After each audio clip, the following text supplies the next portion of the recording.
వంశీని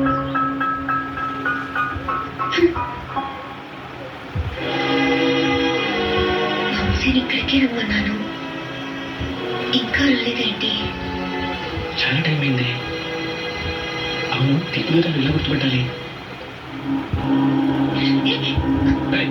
నువ్వే వదులు, నాకు దీంతో పని ఉంది. నాకు పని ఉంది. Okay, compromise 50-50. ఓకే.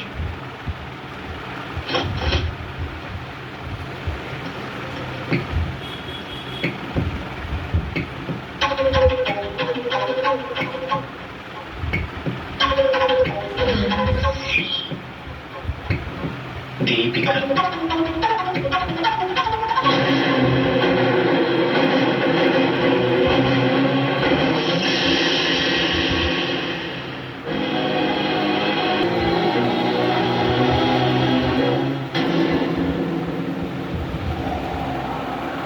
నీకు దీపిక తెలుసా?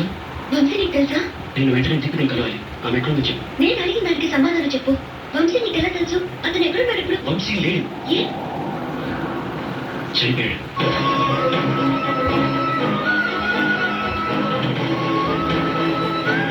నీకెలా తెలుసు? వంశీ నా క్లోజ్ ఫ్రెండ్. దీపికతో పెళ్లికి ఇంట్లో వాళ్ళు ఒప్పించి ఆ విషయం మాకు చెప్పి వెళుతూ యాక్సిడెంట్లో చనిపోయాడు. మరి వంశీ పేరుతో వచ్చిన ఉత్తరాలు? అసలే సున్నితమైన మనసుతో కలిగిన దీపిక వంశీ లేడని తెలిస్తే ఏమైపోతుందని నేనే రాశాను. అసలు ఉత్తరాల విషయం మీకెలా తెలుసు? అప్పుడు దీపిక వాళ్ళు ఉన్న ఇంట్లో ఇప్పుడు మేము ఉంటున్నాం. మరి ఇప్పుడు దీపిక ఎక్కడ? వంశీ రాకపోయేసరికి వాళ్ళింట్లో వాళ్ళు బలవంతంగా పెళ్లి ఫిక్స్ చేస్తే అదృష్టం లేక సూసైడ్ చేసుకొని చనిపోయింది.